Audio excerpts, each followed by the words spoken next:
Hi friends, இன்னைக்கு கத்திரிக்காய் வறுவல் எப்படி பண்ணுறதுன்னு பார்க்கலாம். கொஞ்சம் சின்ன வெங்காயம், சோம்பு, சீரகம், மிளகு, இஞ்சி, 10 பல்லு பூண்டு இதெல்லாம் எடுத்துட்டு ஒரு காஞ்ச மிக்ஸி ஜாரில் இதெல்லாம் போடுங்க. போட்டு கொரகொரப்பாக அரைச்சி எடுத்துக்கங்க.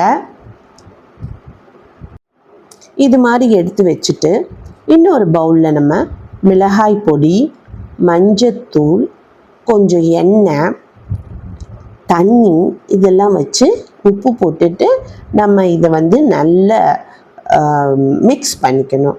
நல்லா மிக்ஸ் பண்ணிக்கோங்க.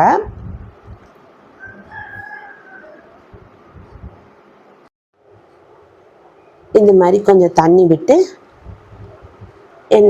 எண்ணெய் ஊற்றிக்கலாம். போட்டு நல்லா மிக்ஸ் பண்ணிக்கோங்க. இப்போ நம்ம அரைச்சி வச்சிருந்த அந்த விழுதையும் ஜாயின் பண்ணி அதையும் நம்ம நல்லா மிக்ஸ் பண்ணிக்கலாம். இது மாதிரி செஞ்சுக்கோங்க. கடைசியாக காஷ்மீரி தூள் போட்டு மிக்ஸ் பண்ணிக்கோங்க. நிறத்துக்காண்டி நான் சொல்கிறேன். அடுத்து பெரிய சைஸ் கத்திரிக்காய் அந்த மாதிரி கட் பண்ணிவிட்டு உள்ளேயும் நல்லா நம்ம கீறி விட்டுறணும். அதுக்குள்ளே இந்த ஸ்டஃப்பை நம்ம போட்டுட்டோம்னா இந்த மாதிரி ஆகிடும்.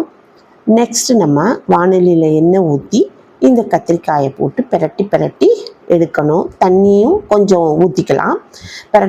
சுருள இந்த மாதிரி நம்ம வறுத்தோம்னா செம்மையாக இருக்கும், டேஸ்ட்டாக இருக்கும், மெதுவாக வரும். இப்போ சாம்பார், வெண்டைக்காய் சாம்பார் நான் வச்சேங்க.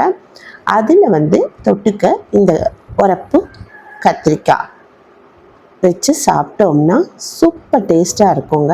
நீங்களும் உங்கள் வீட்டில் செஞ்சு பாருங்கள். இந்த வீடியோ பிடிச்சிருந்தா லைக் பண்ணுங்கள்.